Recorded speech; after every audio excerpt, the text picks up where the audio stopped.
राजा और रानी का जादुई खजाना बहुत समय पहले की बात है। एक सुंदर राज्य था जिसका नाम सुनहरी नगरी था। वहां के राजा विक्रांत और रानी सुमेधा बहुत ही बुद्धिमान और दयालु थे। उनका महल सोने और हीरे से जड़ा हुआ था, लेकिन उनकी सबसे बड़ी खुशी थी उनका राज्य और प्रजा। एक दिन राजा विक्रांत ने एक अजीब सपना देखा। सपने में एक बूढ़ा साधु उन्हें एक जादुई खजाने के बारे में बता रहा था। उसने कहा, यह खजाना बहुत अनमोल है, लेकिन इसे केवल सच्चे दिल वाले राजा और रानी ही प्राप्त कर सकते हैं। राजा ने यह सपना रानी सुमेधा को बताया। दोनों को यह सपना बहुत रहस्यमय लगा, इसीलिए उन्होंने अपने सबसे चतुर मंत्री चतुरसेन को बुलाया। चतुरसेन ने कहा, महाराज, हमें इस खजाने की खोज करनी चाहिए। हो सकता है कि यह हमारे राज्य के लिए बहुत फायदेमंद हो। राजा रानी अपनी सेना और मंत्री के साथ जंगल की ओर निकल पड़े, जहां खजाने का पता बताया गया था। रास्ते में उन्हें बहुत सारी कठिनाइयां आईं। एक बड़ा गहरा कुआं, ऊंचे पहाड़ और एक जादुई नदी जिसे पार करना असंभव लग रहा था।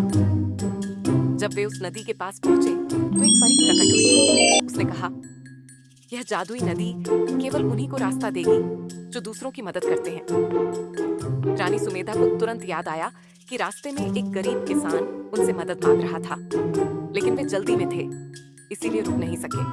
उन्होंने तुरंत वापस जाकर उस किसान की मदद की। जो ही उन्होंने ऐसा किया, नदी का पानी 2 भागों में बंट गया और उन्होंने आसानी से पार कर लिया।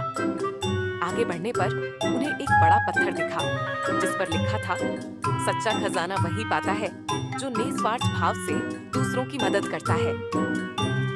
राजा रानी को समझ आ गया कि असली खजाना सोना चांदी नहीं, बल्कि लोगों की भलाई करना है।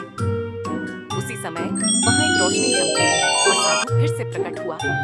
उसने कहा, तुमने अपनी बुद्धिमानी और दयालुता से साबित कर दिया कि तुम इस खजाने के सच्चे हकदार हो। फिर वहां एक बड़ा संदूक प्रकट हुआ। जब राजा ने उसे खोला तो उसमें सुनहरी किताब थी, जिसमें लिखा था, जो दूसरों की भलाई करता है वही सच्चा राजा होता है।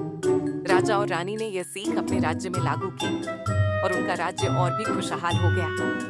शिक्षा, सच्चा खजाना सोना चांदी नहीं, बल्कि दूसरों की मदद करना और अच्छाई फैलाना है। अंत भला तो सब भला।